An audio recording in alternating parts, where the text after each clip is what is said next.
You know, super tactical, kitted out ARs are awesome, but sometimes you just got to go back to basics, and a good old AK is a hell of a good time.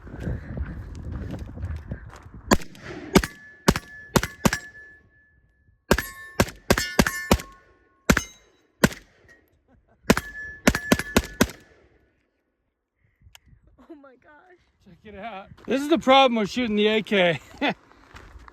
7.62 by 39 is a big round, much bigger than 5.56. While it's not quite as fast, it weighs more than double most 5.56 rounds, and it either breaks or knocks over the targets almost every time.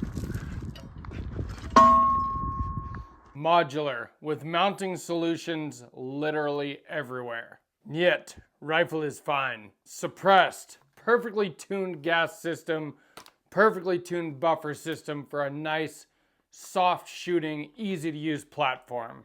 Yet, rifle is fine. Forged aluminum, ambi features, last round bolt hold open. Yet, rifle is fine. Lights, lasers, foregrips, the best ergonomics in the game. Wood, steel, iron sights. Rifle is fine. No M-lock, no quad rails, no optics, just steel and wood like Uncle Kalashnikov intended.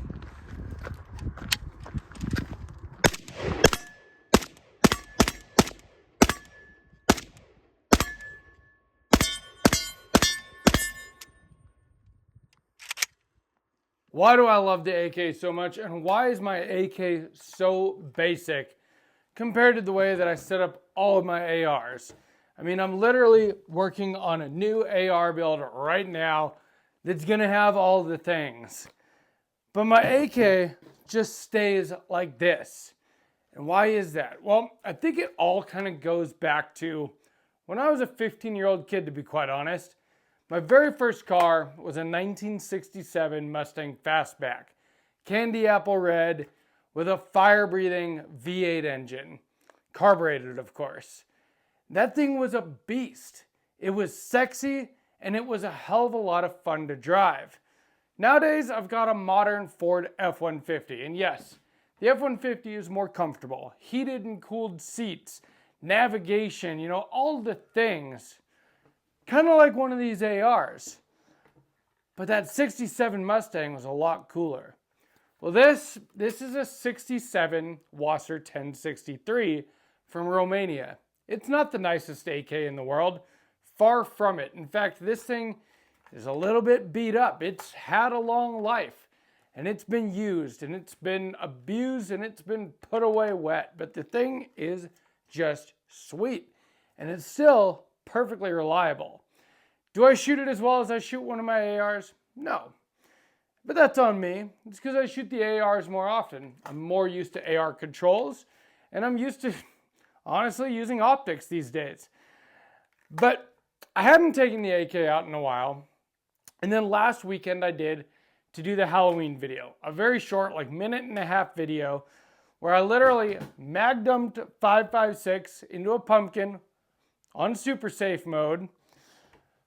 But then I shot 20 more rounds into that pumpkin with the AK, and it was amazing to see how much more effective that 7.62 by 39 round was on the pumpkin than 55 grain 5.56.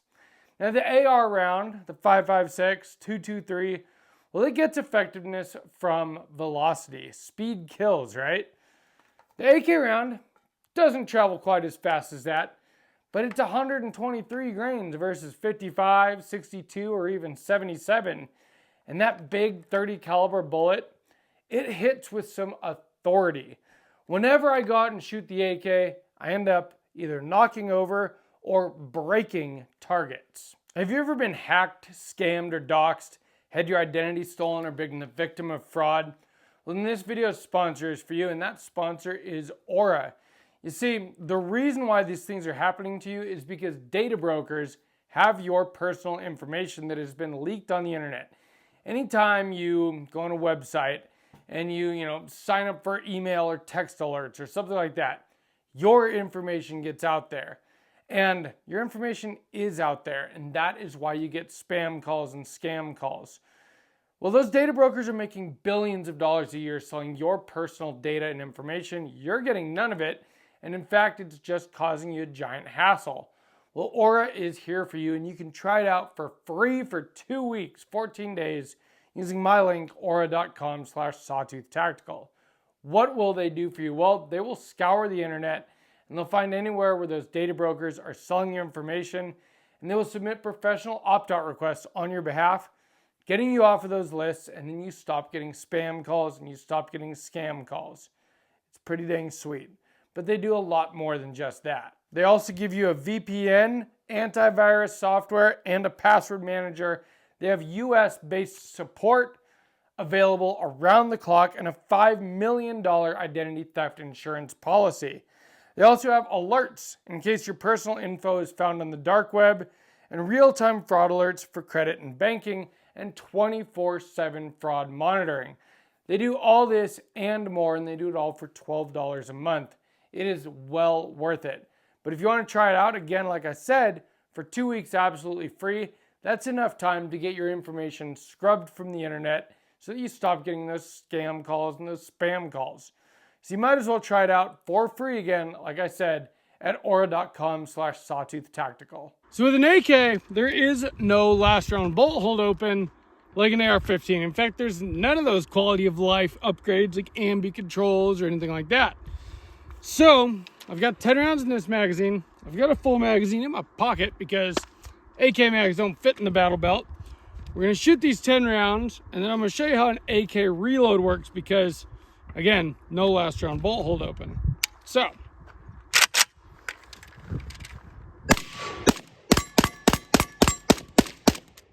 you get a click, nothing in there, throw your mag, there's lots of ways to do it, and then you have to charge it again.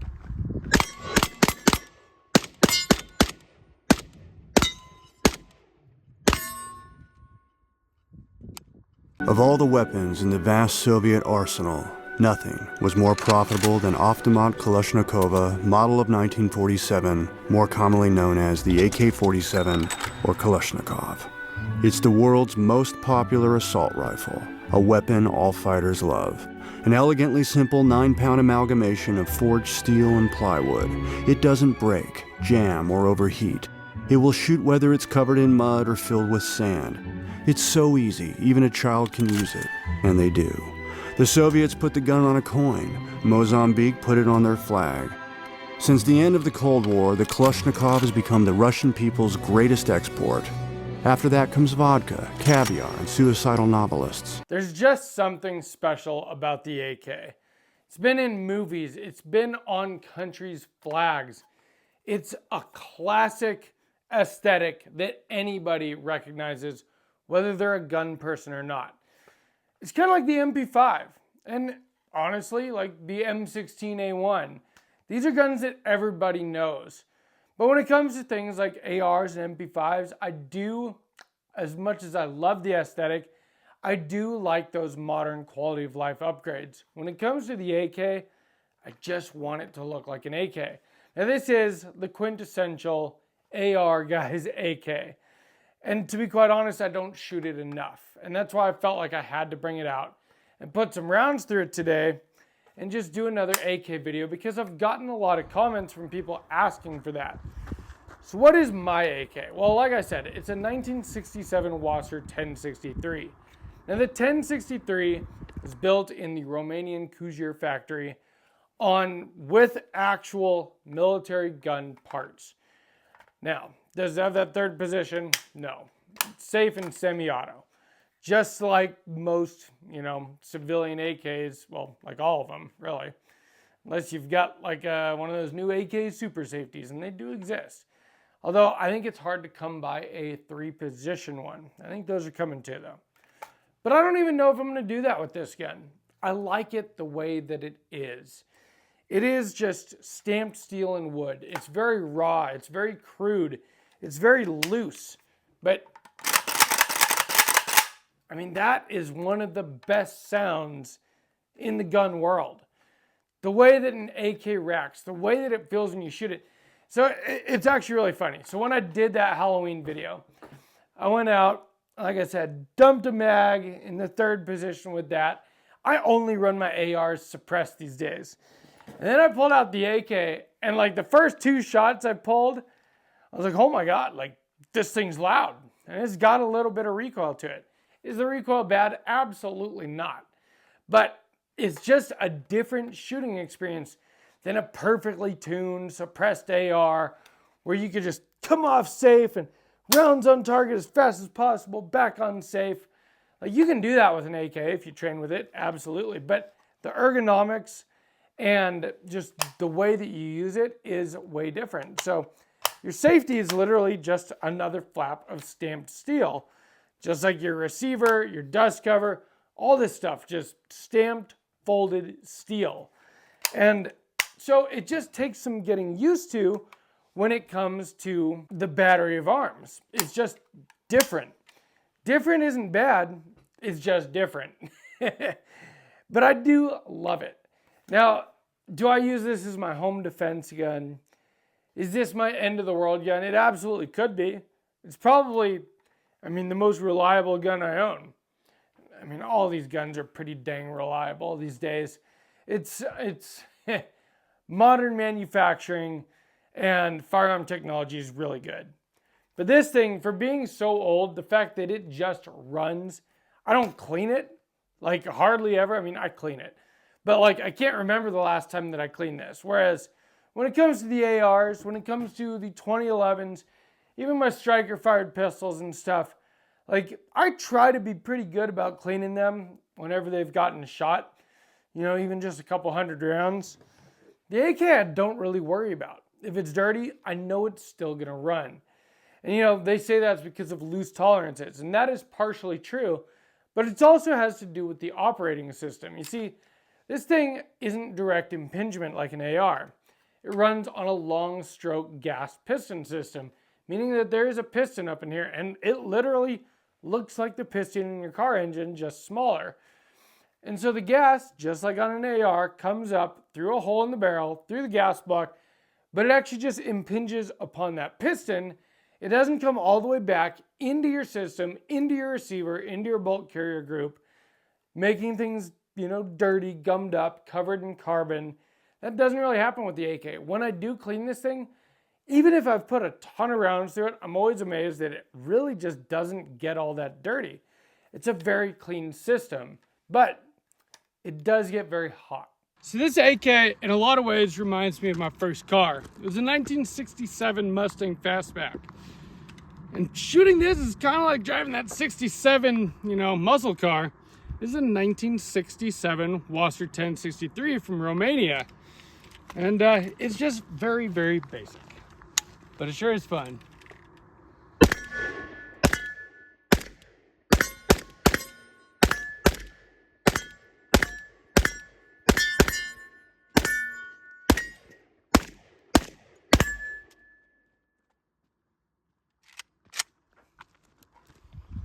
Now, the part of the AK that gets hot isn't the part that really matters as far as the gun running, but it's up here. This is your barrel, this is your gas system, and this is where your hand goes. You can't really use it like an AR where you can do a C-clamp grip because then you block your iron sights. So you have to hold it down here, and it's real easy for your hand to go like that and then get burned. Ask me how I know. And so you do have to learn to shoot an AK a certain way. It's not the same as an AR, but that's also what makes it exciting and interesting and fun. It's a different experience, and that's one of the things that's just fun about shooting. Variety is the spice of life.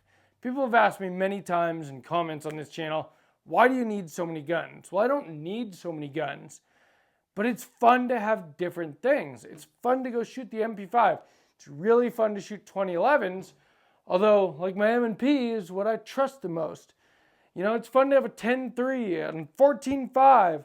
I'm building another 11.5. It's, AR9, there's all these different things. Suppressed 22. Like, you don't need them all, but it's fun to keep it interesting when you go shooting and to try different things. And I think that everyone should have an AK. And you don't have to keep yours looking like this, just straight up wood and steel. You can actually modernize AKs pretty well these days. There are a lot of companies now making really good handguards that you can mount lights, lasers, foregrips on. You can have folding stocks. In fact, the AK is great when it comes to folding stocks because your recoil spring is trapped within this, in your receiver here. And so you don't have a buffer tube or anything, so you can even shoot it folded, although I don't know why you would, but it is nice to have a collapsible or folding under folders, side folders. There's lots of cool AK variants. And I'm trying to decide what to do when it comes to my AK life. I really like the way this AK looks. In fact, that's a big reason why I bought it, is because it looks like an AK. And this is a gun that I was in love with before I even ever got into guns. I just think they look cool. I do think it would be rad to build out a tactical modern AK though. My thing is, will I ever use it for that actual purpose when I've done so much training, put in so many hours and so many rounds on the AR-15 platform? I know that I can run an AR effectively. I can run an AK, I can shoot it, I can have a great time with it. But I don't feel as confident with the manual of arms or even with my accuracy with it. Now, mine of course doesn't have an optic, although you can put an optic on it very easily, and I'm sure that that would solve my accuracy issue. Not that it's an issue, but just optics are good. So we stepped it back a little bit, about as far as we can where we're at right now. Just see how these iron sights are.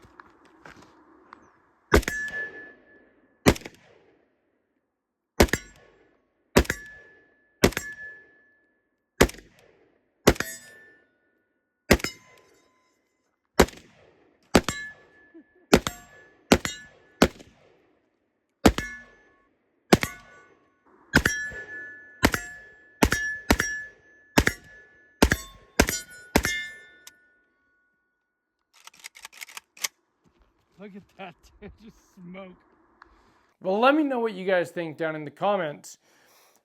Should I tactical out this AK, modernize it, change the furniture, add an optic, you know, put a K&S adjustable gas piston, a suppressor on it? I mean, it's 30 caliber. I've got some 30 caliber suppressors, but it is also 14x1 left-hand thread, so you do need an adapter there. Not a big deal. Or should I leave this one the way it looks? Because it is a classic. It's a 1967 gun, which I think is what I really should do. And maybe build out a 12.5 AK, super tactical and cool, because I think that that would be pretty rad too. I mean, this thing even came with a bayonet, which is pretty dang sweet. I don't have bayonets for my ARs, but it just slides right on here and clicks in. I mean, how freaking cool is that? And that's kind of the thing about the AK, is it's just freaking cool. And sometimes it's worth having guns that are just cool. And that's why I think everyone should have an AK. Whether you think that you're going to use it for home defense, shit hits the fan, without rule of law, world ending, whatever, you know, Second Amendment purposes, if you know what I mean, when it comes to the government, self-defense. I mean, I feel like ARs are what I would use for those things, but that doesn't mean that I shouldn't own an AK, because shooting is also fun, and owning guns and collecting guns is fun, and variety is cool, and it's good to shoot other things and to own other things, especially things that just look as cool as this does. But let me know if you guys agree with me down in the comments. What do you think I should do? I mean, I'm going to leave this AK how it is. But do you think I should build out a short-barreled tactical AK? Is that something you guys would be interested in seeing on the channel as a build series in the future? Right now, we got to finish building this 11.5, but at some point down the road, let me know. And tell me, are you an AR guy or an AK guy? From Sawtooth Tactical, stay strapped or get clapped.